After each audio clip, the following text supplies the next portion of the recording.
এক্সাইটমেন্টের চোটে আমি পার্সেলটা আগেই খুলে ফেলেছি। আর আমি অর্ডার করেছিলাম একটা মিশো থেকে একটা কটনের ব্লাউজ, যেই পিকচারটা দেখে আমার এত পছন্দ হয়েছিল আমি সঙ্গে সঙ্গে অর্ডার করেছিলাম।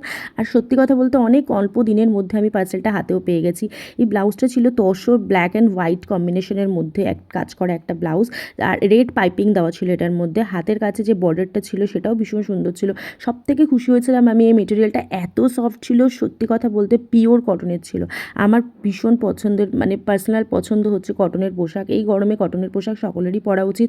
আমার মনে হয় আমার মতন সবারই এরকম কটনের পোশাকই পছন্দ। তো আমার এই যে হাতের কাজটা একটু ঢিলা হয়েছিল, সেই হাতের কাজটা আমাকে একটু অল্টার করতে হবে। আর ব্যাকের কাজটা দেখতে পাচ্ছ কতটা সুন্দর, আমার তো ভীষণ পছন্দ। বিশেষ করে না আমার না ব্ল্যাক অ্যান্ড হোয়াইট আর এই তসর কালার, এই সব কালারের পোশাক পরতে ভীষণ ভালো লাগে। কিন্তু কেন জানি না ইদানিং রেড কালারটাও ভীষণ ভালো লাগছে। শুধুমাত্র টকটকে রেড কালার আমি একদম পরি না, আমার মনে হয় আমাকে ভালো লাগে না টকটকে রেড কালারটা। তার কারণে আমি এই মেরুন আর এই তসর কালারের শাড়িটার সাথে ব্লাউজটা পরেছিলাম, যেটা আমার তো ভীষণ ভালো লাগছিলো, শাড়িটার সাথে কমপ্লিমেন্ট করছিল খুব ব্লাউজটা। তো তোমাদের যদি লাগে এর লিঙ্কটা ব্লাউজের আমি দিয়ে দেবো কমেন্ট বক্সে, তোমরা অবশ্যই সেখান থেকে নিয়ে নিও। টাটা।